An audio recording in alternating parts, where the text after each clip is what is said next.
this live sheep ban that is now being mooted, 25 peak farming groups in Western Australia warning the federal government that a proposed ban on live sheep exports is a line they say that can't be crossed. We're talking about 3,000 jobs on the line, industry worth over $1 billion in 21-22 financial year. We know the Gillard government went down this path. I was there at the time in Canberra, 2011, live cattle ban, disastrous. There's been a whole lot of work done now to better regulate live sheep exports. What do you think? Should it go or should it stay?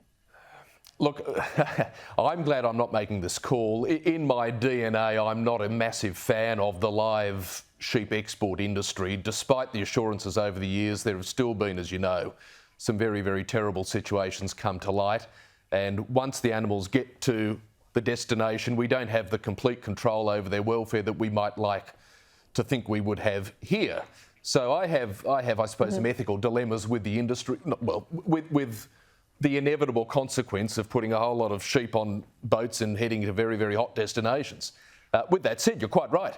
A sort of overnight ban cessation, call it over, doesn't work. We've seen that with cattle. I think there was a class action that cost you, me and the taxpayers up to $1 billion.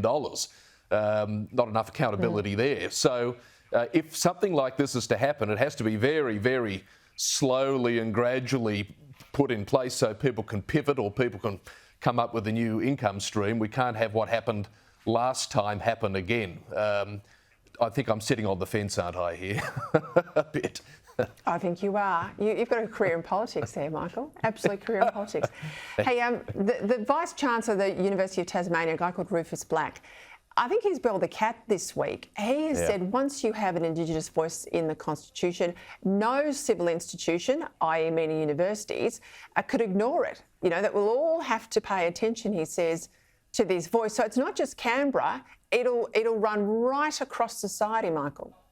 Well, it will, and this is the nonsense of the yes argument, the so-called assurance to all of us who are a little bit confused or doubting at this point. They say, oh, look, it won't have veto power over the Parliament. The Parliament will be sovereign. Well, technically, yes, and I suppose that goes for all institutions. But you try being the Prime Minister or the member of the Cabinet with the relevant portfolio. If the voice says you've got to do X, but you say, no, I want to do Y, good luck with that. So it doesn't have to be written into law that this is a third chamber or an echo chamber or whatever you want to call it.